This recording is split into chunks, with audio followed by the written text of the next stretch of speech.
السلام علیکم dear students, I am Mazhar Iqbal, lecturer history, government Islamia college Chiniot. امید کرتا ہوں کہ آپ خیریت سے ہوں گے۔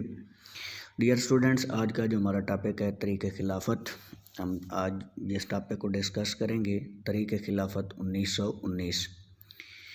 برصغیر کے مسلمانوں نے ترکوں کی حفاظت اور سلامتی کے لیے ایک طریق شروع کی جسے طریق خلافت کہا جاتا ہے۔ اس میں مسلمانوں کے دو مشہور لیڈر مولانا محمد علی جوہر اور ان کے بڑے بھائی مولانا شوکت علی پیش تھے۔ ان کو علی برادران کے نام سے بھی یاد کیا جاتا ہے۔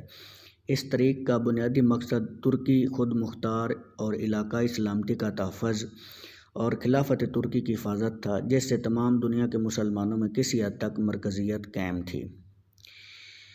خلیفہ ترکی اور مسلمان۔ خلافت کا منصب خلفائے راشدین کے مبارک دور سے شروع ہوا اور 1557 میں یہ اعزاز ترکی کے سلطان سلیم کو حاصل ہوا۔ مغلوں کے دور زوال میں ترکی کا سلطان برصغیر کے مسلمانوں کا روحانی پیشوا بن گیا۔ ہر نماز جمعہ کے بعد اس کے نام کا خطبہ پڑھا جاتا اور اس کے لیے دعا کی جاتی۔ انگریز ترکوں کے دوست تھے۔ انہوں نے ترکی کے شیخ الاسلام سے ایک فتویٰ اپنے حق میں لے لیا اور اس کو ٹیپو سلطان کے خلاف استعمال کیا۔ 1857 کی جنگ آزادی میں بھی انہوں نے دوبارہ یہی کھیل کھیلا۔ 1878 کے بعد ترکی اپنی حفاظت اور علاقوں کی خاطر جرمنی کی طرف جھکتا چلا گیا، جس سے انگریز اس کے خلاف ہو گئے اور اس کے حصے بکھرے یعنی الگ کرنے کے ہر منصوبے میں شریک ہو گئے۔ 1908 میں بوسنیا ہرزگوینیا کا مسلمان علاقہ آسٹریا ہنگری کی سلطنت چھین لیا۔ جنگ طرابلس میں اٹلی کو برطانیہ کے آشیرواد یعنی مدد حاصل تھی۔ یہی جنگ بلکان میں یہی حال جو تھا وہ جنگ بلکان میں بھی تھا۔ برصغیر کے مسلمانوں نے ترکی کی ہر مصیبت کو اپنی ذاتی مصیبت سمجھا تھا اور اس کی اخلاقی اور مالی امداد میں کوئی کسر اٹھا نہ رکھی تھی۔ جنگ عظیم اور مسلمان۔ جنگ بلکان میں شکست کھانے کے بعد ترکوں کی قوت پر بہت حد تک گھٹ گئی تھی، کم ہو گئی اور وہ جنگ طرابلس ستمبر 1911 سے برابر حالت جنگ میں تھے اور وہ پھر کسی نئی جنگ میں حصہ لینے کے قابل نہ تھے۔ 1 اگست 1914 کو یورپ میں جنگ عظیم چھڑ گئی اور دیکھتے ہی دیکھتے سارا یورپ اس کی لپیٹ میں آ گیا۔ برصغیر کے مسلمان دل سے چاہتے تھے کہ ترک اس جنگ سے علیحدہ رہیں اور غیر جانبدار رہ کر اپنے گزشتہ نقصانات کی تلافی کریں۔ برصغیر کے مسلمانوں نے اس بارے میں ترکی کی حکومت کو تار بھی بھیجے۔ اس دوران لندن ٹائمز نے ترکوں کے خلاف ایک بڑا اشتعال انگیز ایڈیٹوریل لکھا جس کا عنوان ترکوں کی پسند چوائس آف دی ٹرکس تھا۔ مولانا محمد علی جوہر نے اسی عنوان سے 26 ستمبر 1914 کو اس کا مفصل منہ توڑ جواب کامریڈ میں لکھا۔ اس پر پہلے اس کی 2000 روپے کی ضمانت ضبط ہوئی اور پھر 10,000 کی اور آخر میں اخبار بند کر دیا گیا۔ حکومت نے مولانا محمد علی جوہر اور ان کے بھائی مولانا شوکت علی کو نظر بند کر دیا۔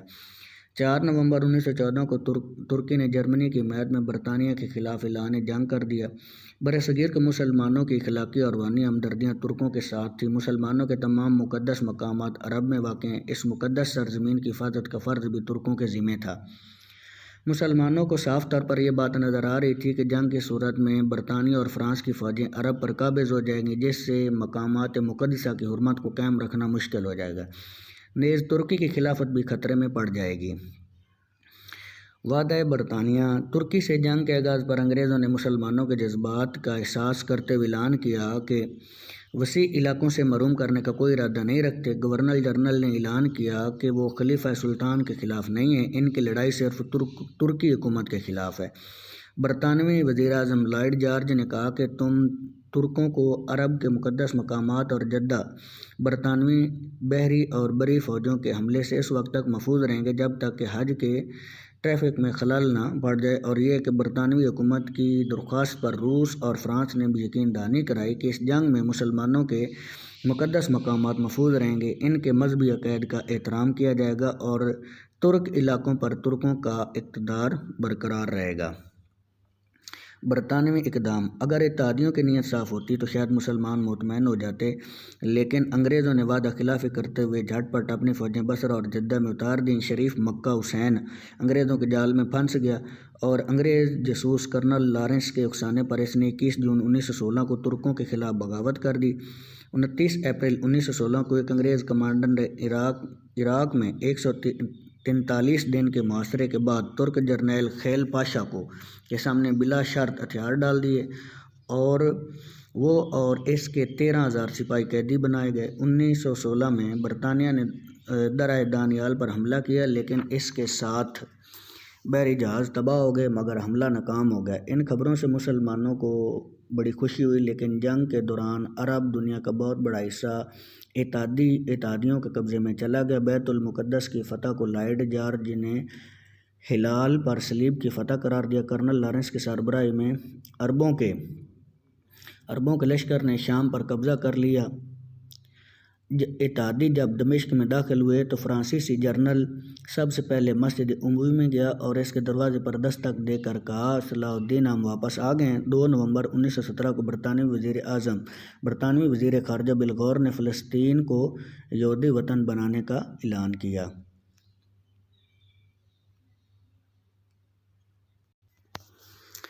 تحریک ریشمی رومال: جنگ شروع ہوتے ہی بہت سے مسلمان طلباء اور سیاسی کارکن ملک سے باہر چلے گئے اور ان میں لاہور کے مختلف کالجوں کے 15 طلباء کا ایک گروپ بھی تھا جو 5 فروری 1915 کو چپکے سے کابل چلا گیا۔ کوہاٹ اور پشاور کے مسلمان طلباء بھی کابل چلے گئے، وہ اپنے ملک کو انگریزوں کے پنجے سے نکالنا چاہتے تھے۔ مولانا عبید اللہ سندھی بھی کابل پہنچ گئے۔ مسلمانوں کا ایک اور گروپ دارالعلوم دیوبند کے صدر مدارس مولانا محمود الحسن اور میاں محمد انصاری کے ساتھ حجاز مقدس چلا گیا اور انہوں نے وہاں کے ترک گورنر غالب پاشا سے جہاد کا فتویٰ حاصل کیا۔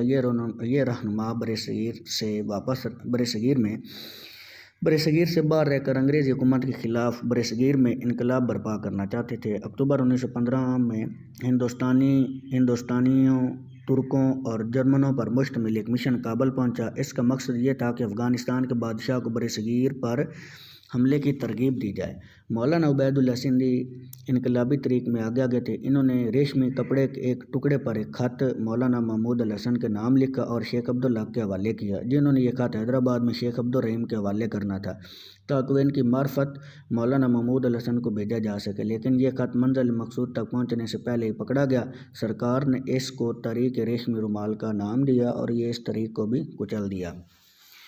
جب 1918 میں لڑائی ختم ہوئی تو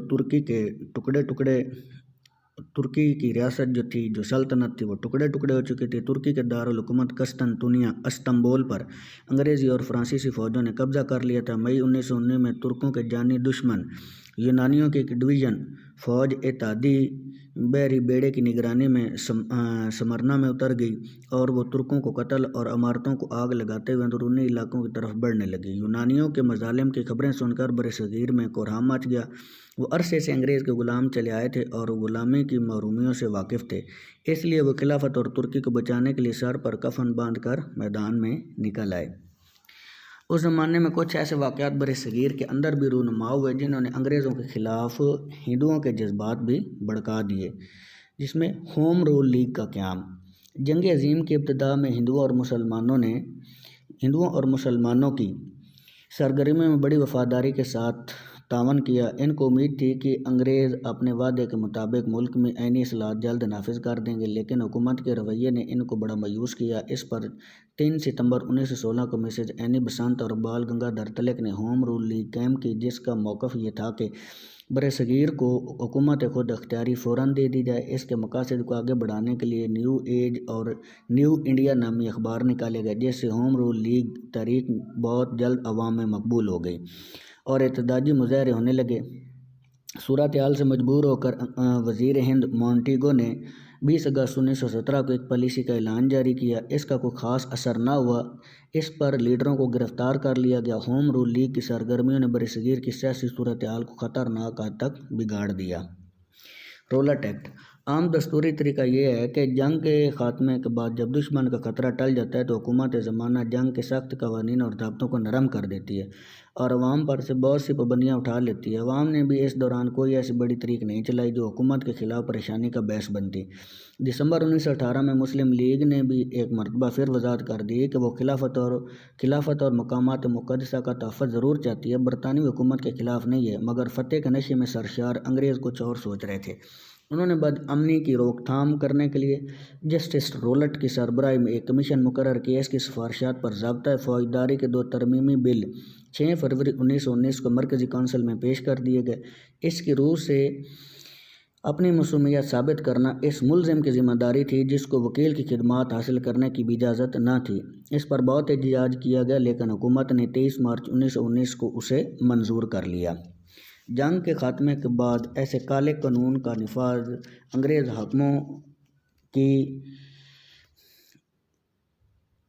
حاکموں کی جناب ایک سازش یا ظلم کے سوا اور کچھ نہیں جو اس کو کہہ سکتے، بلکہ قائد اعظم محمد علی جناح نے جو اس وقت مرکزی کونسل کے ممبر تھے حکومت کو وارننگ دی کہ اگر یہ بل پاس ہو گیا تو تم اس ملک میں ایسی خطرناک جو ہے وہ شورش پیدا کرو گے جس کی مثال اس سے پہلے نہ دیکھی گئی ہو۔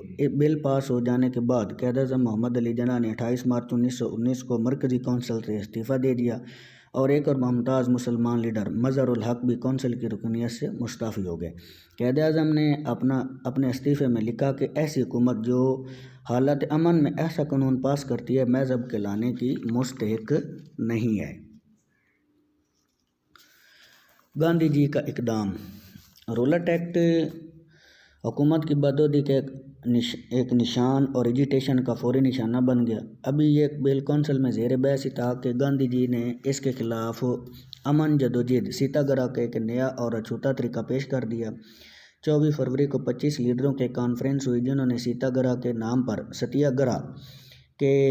نام پر حلف نامے پر دستخط کر دیے اور چند ہفتوں میں ہزاروں جلسوں میں اس حلف نامے کو دہرایا گیا۔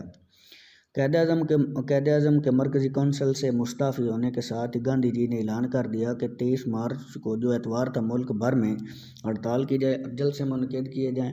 پھر اس خیال سے کہ وقت بہت کم تھا ہڑتال اور احتجاج کا پروگرام اس اگلے اتوار 6 اپریل تک ملتوی کر دیا گیا، لیکن تقریباً تمام بڑے شہروں میں ان دنوں ہڑتال ہوئی اور احتجاجی جلسے ہوئے۔ دلی 30 مارچ کے جلوس کا پولیس سے تصادم ہو گیا۔ 2 دن بعد ایک جلوس کی قیادت سوامش شردھانند نے کی جس نے انگریز سپاہیوں کے سامنے اپنا سینہ ننگا کیا اور آگے بڑھ کر کہا کہ مجھے گولی مارو۔ اگلے دن مسلمان اس کو کندھوں پر اٹھا کر شاہی مسجد دلی لے گئے جہاں ممبر پر کھڑے ہو کر اس کی تقریر سنی۔ چودھری خلیق الزمان اس حرکت کو احمقانہ جوش کے نام سے یاد کرتے ہیں۔ لاہور میں بھی ان دنوں ہڑتال ہوئی اور پرامن جلوس نکلے۔ اس کے بعد 19 اپریل کو ہندوؤں کا رام نومی کا تہوار تھا۔ اس دن پھر دکانیں بند رہیں اور اس دن کا جلوس مذہبی کم اور سیاسی زیادہ تھا۔ اس میں مسلمان بھی شریک ہوئے۔ ہندو مسلم اتحاد کے جذبات دلوں سے ابل رہے تھے اور لاہور کی تاریخ میں پہلی مرتبہ اس جلوس میں ہندو اور مسلم عوام ایک ہی برتن میں پانی پی کر اور ایک ہی برتن میں پوریاں اور مٹھائی کھا کر ہندو مسلم ایک ہیں کے نعرے لگا رہے تھے۔ سانحہ جلیاں والا باغ۔ برصغیر کے دوسرے صوبوں کی طرح پنجاب میں بھی پرامن مظاہرے ہوتے رہے لیکن یہاں ایک سرفرے اور جابر گورنر مائیکل اڈوائر کی حکومت تھی جس کے اندر سامریت کا جذبہ جنون کی حد تک موجود تھا۔ اس کا چیف سیکرٹری بھی اسی ذہنیت کا انگریز تھا اور اس روایتی وفاداروں کے صوبے میں ایجیٹیشن برداشت نہ کر سکے اور غیر ضروری سخت گیری پر تل گئے۔ گاندھی جی پنجاب کا دورہ کرنے کے لیے پنجاب کی مشرقی سرحد کے آخری ریلوے اسٹیشن پر پہنچے تو ان کو پولیس کی حراست میں بمبئی واپس بھیج دیا گیا۔ ان کی گرفتاری کی خبر سے تمام ملک میں شورش پیدا ہوگی۔ اگلے دن 10 اپریل کو امرتسر کے ڈپٹی کمشنر نے مسلمانوں اور ہندوؤں کے 2 بڑے لیڈروں ڈاکٹر سیف الدین کچلو اور ڈاکٹر ستیہ پال کو اپنے بنگلے بلا لیا اور فوراً گرفتار کر کے دھرم شالہ روانہ کر دیا۔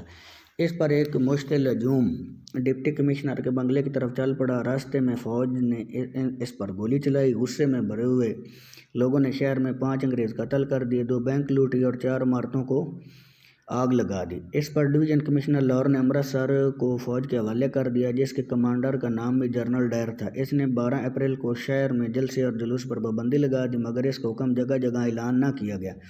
اس کے علاوہ اس نے 24 گھنٹے شہر میں پانی اور بجلی کی سپلائی بند رکھی۔ 13 اپریل تیسرے پہر جلیاں والا باغ میں جلسہ کرنے کا اعلان کر دیا گیا۔ یہ کوئی باغ نہ تھا بلکہ اونچی نیچی دیواروں سے گھرا ہوا ایک نیچا اور خالی میدان تھا، اور باہر نکلنے کے صرف چند راستے تھے، اور اس روز ہندوؤں کا بیساکھی کا تہوار تھا، جس میں شرکت کے لیے ہزاروں بے خبر دیہاتی امرتسر آئے اور جلسے میں شریک ہو گئے۔ مجمع کی تعداد 6 سے 10 ہزار تھی۔ جب جنرل ڈائر کو جلسے کی اطلاع ملی تو وہ فوراً فوج کا ایک دستہ جو 90 سپاہیوں پر مشتمل تھے لے کر جلیاں والا باغ پہنچا اور اس کو اونچی جگہ کھڑا کر کے گولی چلانے کا حکم دے دیا۔ فائرنگ کا رخ مجمع کے گنجان حصوں کی طرف رہا، اور فائرنگ اس وقت تک بند نہ ہوئی جب تک گولیاں ختم نہ ہوں۔ یہ فائرنگ 10 منٹ جاری رہی۔ 1650 کے قریب گولیاں چلائی گئی، جس سے سرکاری بیان کے مطابق 389 لوگ ہلاک اور 1200 زخمی ہوئے۔ دوسرے لوگوں کے مطابق ہزاروں افراد ہلاک ہوئے۔ کرفیو کا وقت ہو چکا تھا۔ سینکڑوں زخمی رات بھر وہیں پڑے کراتے رہے۔ کسی کو جرأت نہ تھی کہ زخمیوں کی امداد کی خاطر کرفیو کی خلاف ورزی کرتا۔ زخمیوں کی طبی امداد کے لیے بھی کوئی انتظام نہ کیا گیا۔ جلیاں والا باغ میں جنرل ڈائر کی بربریت ایک پہلے سے طے کیا ہوا منصوبہ تھی۔ ڈائر نے 3 غلطیاں کی۔ اول یہ کہ مجمع کو گولی چلانے سے پہلے منتشر ہو جانے کا حکم نہ دیا۔ دوسرا، گولیاں بہت دیر تک چلتی رہیں۔ اور تیسرے، اس نے لوگوں کو ایک گلی میں سے رینگ کر گزرنے کا حکم دیا۔ 6 ماہ بعد ہنٹر کمیٹی نے اس کو قصوروار سمجھا اور ملازمت سے فارغ کر دیا، تاہم بعد میں اس کو پینشن دے دی گئی اور اس پر فالج کا حملہ ہوا، جس سے 23 جولائی 1927 کو وہ مر گیا۔ پنجاب کے گورنر اڈوائر کو 1940 میں ایک انقلاب پسند سکھ ادھم سنگھ نے لندن میں قتل کر دیا، اور اس نے اپنے جرم کا اعتراف کیا اور اپنا نام رام محمد سنگھ بتایا۔ امرتسر پر موت کی خاموشی چھا گئی۔ لاہور میں بھی مظاہروں کا زور ختم ہو چکا تھا۔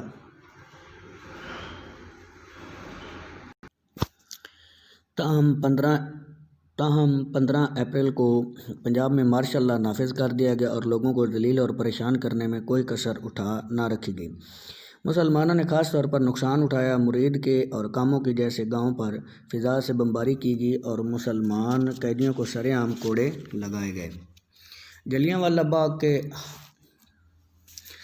والا باغ کے حادثے میں مسلمان بھی مارے گئے تھے، لیکن ہندوؤں نے اس کو صرف اپنا مسئلہ بنا لیا، جس سے ان کے جذبات بے انتہا مشتعل ہو گئے اور اس کو پنجاب کے مظالم کا نام دیا گیا۔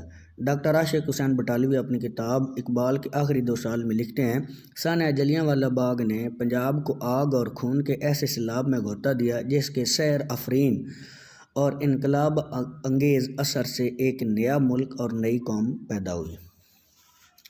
خلافت کمیٹی کا قیام۔ جنگ کے دنوں میں برطانوی سیاستدانوں نے مسلمانوں کو بار بار اس بات کا یقین دلایا تھا کہ جنگ کے بعد ترکوں کے ساتھ نرم سلوک کیا جائے گا۔ 5 جنوری 1918 کو برطانوی وزیر اعظم نے دارالعلوم میں ترکی کے عوام میں سامراجی عزائم سے انکار کیا اور کہا کہ حکومت ترکی کے خلاف انتقامی پالیسی اختیار نہ کرے گی۔ لیکن جب ترکوں نے 5 نومبر 1918 کو جنگ بندی کے معاہدے پر دستخط کیے تو برطانوی فوجیں فوراً موصل پر قابض ہو گئیں۔ ان حالات میں مسلمانوں نے ترکی اور خلافت کو بچانے کے لیے اجتماعی طور پر قدم اٹھانے کی ضرورت محسوس کی۔ انجمن خدام کعبہ کے صدر مولانا عبدالباری فرنگی محلی نے ایک ملک گیر جماعت بنانے کی تجویز پیش کی۔ انہی دنوں میں بمبئی کے چند تاجروں نے مجلس خلافت کے نام سے ایک جماعت قائم کی تھی۔ اس جماعت کے قیام نے مولانا کو ایک نئی رائے عمل دکھائی۔ 23 ستمبر 1919 کو لکھنؤ میں مسلمان لیڈروں کا ایک نمائندہ اجلاس ہوا۔ اس کے صدر ابراہیم ہارون جعفر تھے۔ حکیم اجمل خان، ڈاکٹر مختار احمد انصاری نے بھی اس میں بڑی گرمجوشی سے حصہ لیا۔ وہیں کل ہند خلافت کمیٹی کا قیام عمل میں آیا اور اس کے پہلے صدر سیٹھ جان محمد چھٹانی اور سیکرٹری حافظ محمد صدیق کھتری چنے گئے۔ بمبئی کو کمیٹی کا صدر مقام قرار پایا۔ سارے ملک میں اس کی شاخیں قائم کی گئی۔ چند ماہ بعد مولانا شوکت علی رہا ہوئے تو سیکرٹری کا عہدہ انہوں نے سنبھالا۔ خلافت کمیٹی کے مطالبات۔ طریق خلافت کے بڑے بڑے مقاصد یا مطالبات یہ تھے: خلافت عثمانیہ کو برقرار رکھا جائے، ترکی علاقائی سلامتی کا تحفظ کیا جائے اور اس کی وہی حدود رہنے دی جائیں جو جنگ سے پہلے تھیں، مقامات مقدسہ ترکوں کے پاس ہی رہیں اور جزیرہ نما عرب سے فرنگیوں کا تسلط ختم کیا جائے۔ تو ڈیئر اسٹوڈنٹس، آج کا جو ٹاپک تھا وہ یہاں تک کی تھا۔ اگلا جو ہمارا لیکچر ہوگا انشاءاللہ العزیز، اس میں ہم طریق خلافت کے ابتدائی جو انیشل سٹیپس تھے، ابتدائی اقدامات اور مزید جو واقعات یا حکمت عملی اپنائی گئی اس کو ڈسکس کریں گے۔ اس لیکچر کے حوالے سے آپ کا کوئی سوال ہو یا کوئی بام ہو تو وہ ضرور شیئر کریں۔ بہت شکریہ، تھینک یو سو مچ۔